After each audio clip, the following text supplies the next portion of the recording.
dealing with troublemakers. Also, Nero is assassinated, don't forget. He's not assassinated, he commits suicide. Epaphroditus helps him. Epaphroditus is a close confidant of Nero, and he apparently holds his sword that Nero runs on, and then Domitian executes Epaphroditus 20 years later by saying he dared to raise his hand against an emperor. Not that he cared at all about Nero. So that's the trumped up thing to get rid of Epaphroditus. Well, I don't know what's going on here. I'm just telling you something very complex is going on. I think Paul is involved. I think he meets his end in these situations that we have. And I think the book of Acts is written the way we have it to present this kind of Paul that we all love. And that's where we go from there. This is the form of Christianity that is adopted into the Roman Empire 200 years later in Eusebius' time. We saw Eusebius' mindset in reading it. Eusebius is a terribly hostile, extremely intolerant person, full of venomous hatred of certain groups. We don't want to go into that question again. He's Constantine's confidant.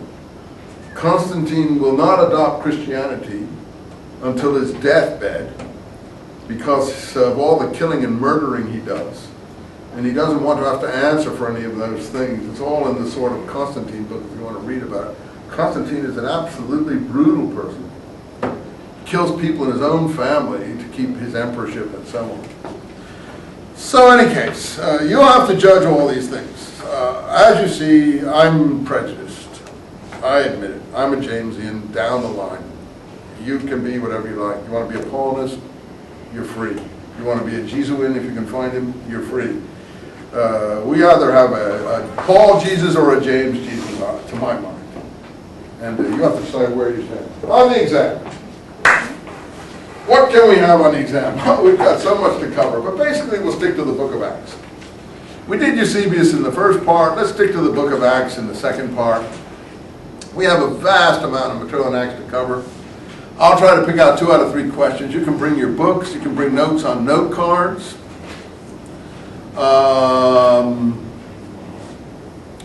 Be some short IDs from what we've talked about in class. Kind of questions. I think we could talk about the apostles, their relation to the members of Jesus' family, perhaps.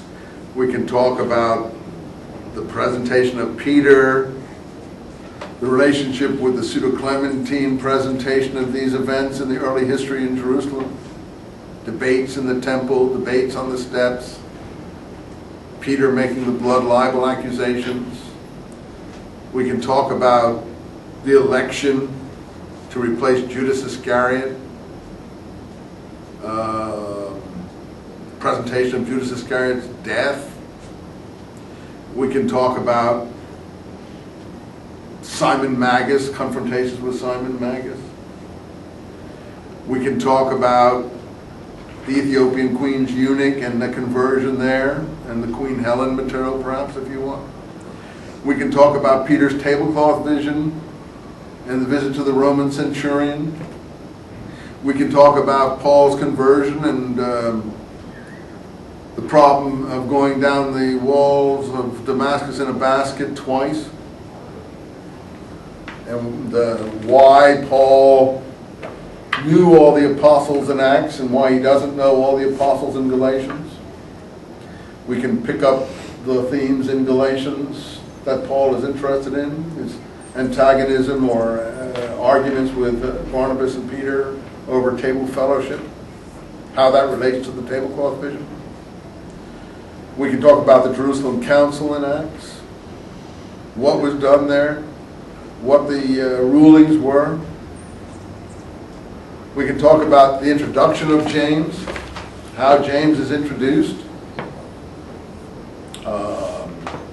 why they don't tell us who he is, who the other James, why the other James disappears just when the new James appears, who the other James may have been. Who's Mary, the mother of John Mark? We can talk about the rulings James makes. Why Paul splits with John Mark. Why does Peter go to Mary, the mother of John Mark's house, to leave a message for James? We can finally talk about the presentation of James's rulings in 1 Corinthians, and the whole issue of things sacrificed to idols, as Paul debates it and ends up with communion with the blood of Christ, that we spend so much time looking at 1 Corinthians concerning.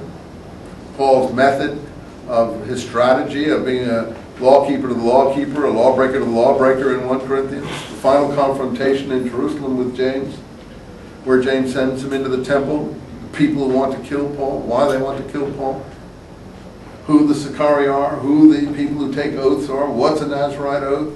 Finally, the relations with Agrippa II, Bernice, Drusilla, and Felix. What's all that about? And how come no one in Rome's ever heard of Paul, and how come he has such a very gentle treatment wherever he goes, both in Caesarea and in Rome, and why doesn't Acts cover the death of James? I think that covers the kinds of things we can talk about. It's a vast amount of things, but you can make some notes cards, and that gives you plenty to discuss. All you got to do is write something intelligent. There's no wrong or right answer. Just discuss these things. If you don't agree with my position or other positions, put your own positions, counter the positions that other people make. There's plenty to discuss, and I'll give you 2 out of 3 essays, and you'll take your pick. And it should be fun. Thanks a lot. Well, before you guys go, I just want to let you know that this is probably the last time Dr. Eisenman will ever teach this class. So if you could join me and give... Oh, no, no.